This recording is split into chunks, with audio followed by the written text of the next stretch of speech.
All right. Okay, so fast forwarding a little bit, back during the civil rights era, what were you doing during that time in your life, and were you involved at all? Yes, I guess I was heavily involved in the civil rights. One of the reasons that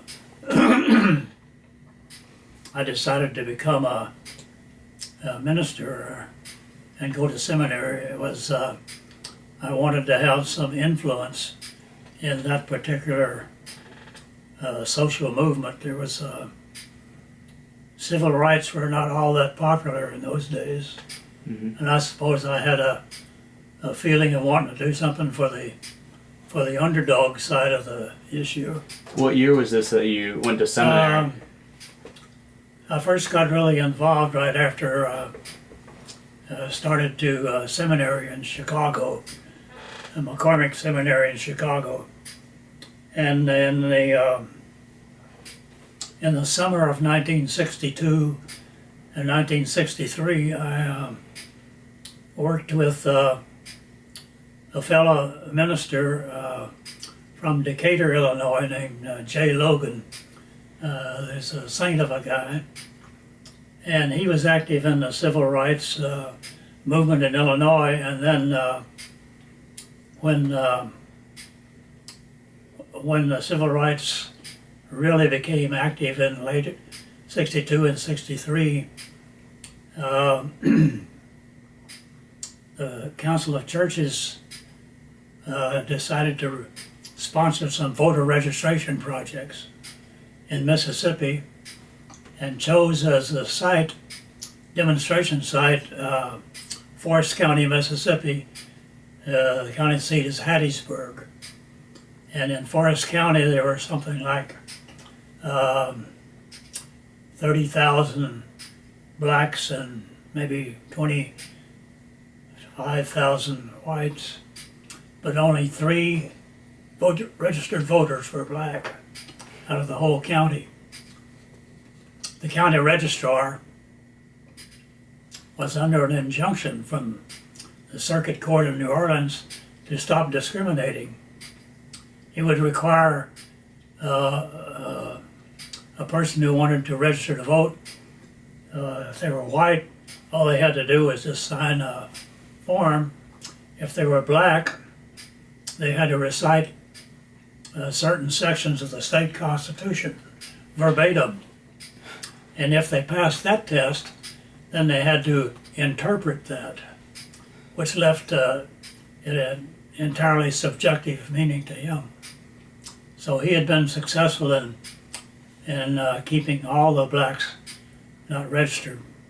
His name was Theron Lynn, and he's most famous now for being the subject of a lot of impromptu songs that the civil rights workers sang. Anyway, back to Hattiesburg. I got, in the summer of 1963, with Jay Logan and some other people, we went for 2 weeks for the voter registration project.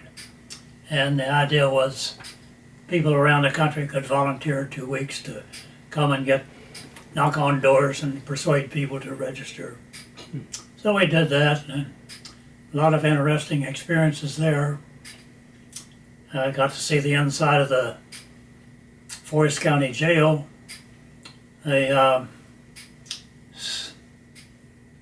We had a picket line going around the courthouse, encouraging people to register.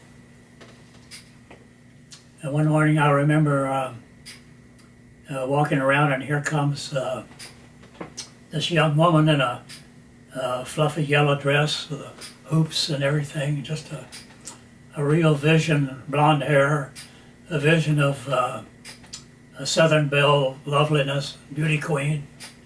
She gets right next to me, and as I'm walking along with this sign, says, "Why don't you motherfuckers go home?" Well, I was kind of startled, you know. I didn't know women talk like that. Anyway, so that was kind of interesting. And we got arrested a day or two later. The state legislature passed a law that was later deemed unconstitutional, that you couldn't picket state property. They passed the law at 12:01 and 100 miles away, and at 12:02 we were arrested, taken to jail.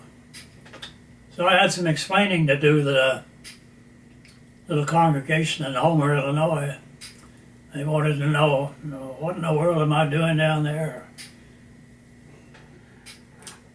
So anyway, to answer your question, I wanted to try to exert some influence, and the Presbyterian Church was, at that time, had quite a bit of both ministers and lay people who wanted to be involved actively in civil rights. Did you say you were also in the South a little bit during that time, like with the buses or such, for the civil I never rights? did go on any of the bus rides. Those were mostly conceived in the East. Okay. So, but the two voter registration projects, and then went to the March on Washington in 1963. March on Washington for Jobs and Justice. Was that the Million Man March? Where? Yeah, that's the August 1963, when most noted for when Martin Luther King Jr. made his famous "I Have a Dream" speech. It was a hot, muggy day, but it was a very memorable day. 250 or 60,000 people crowded on the mall in Washington, and so that was quite a day. The following year, I did a number of fair housing projects in Kansas City and Wichita. And so, when did you decide to move out of the ministry and back to kind of? Well, Presbyterian I guess Church? it was a combination of things.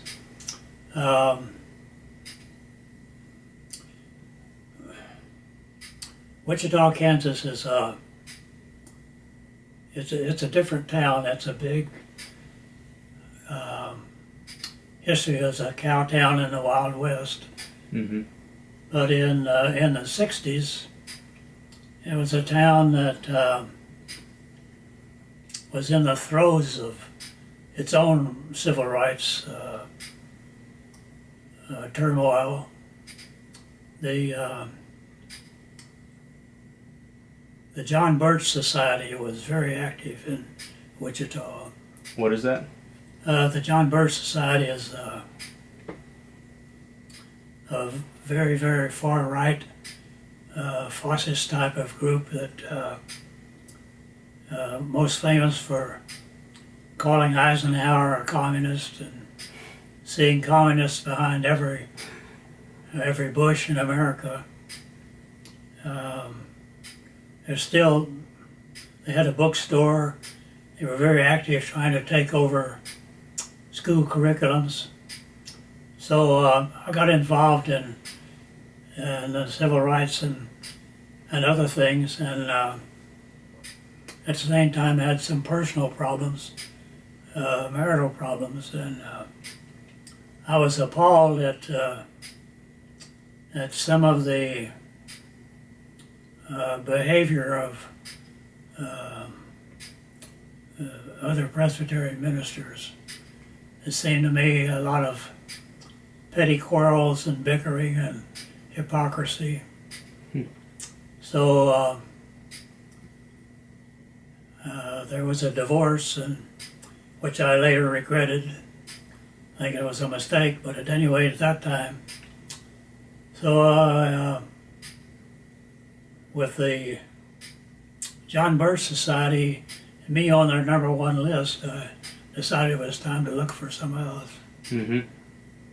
What did you end up doing after that? Well, I worked for a while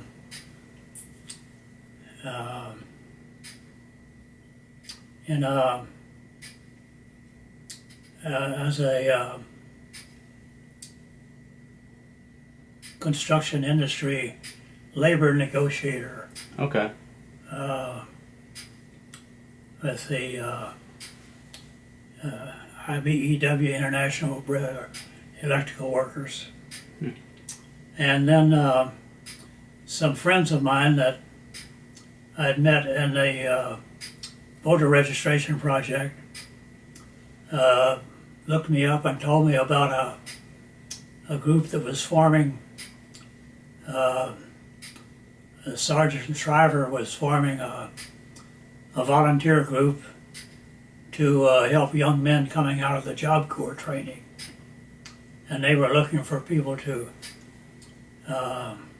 head up this agency and train volunteers to help young men coming out. So I applied for that, got hired, and moved to Washington, D.C. as director of a group called JACS, Joint Action and Community Service.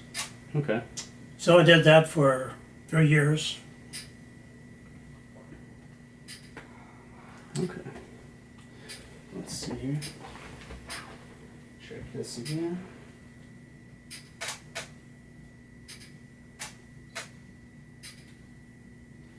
Alright. It's smart with these things. Are we off?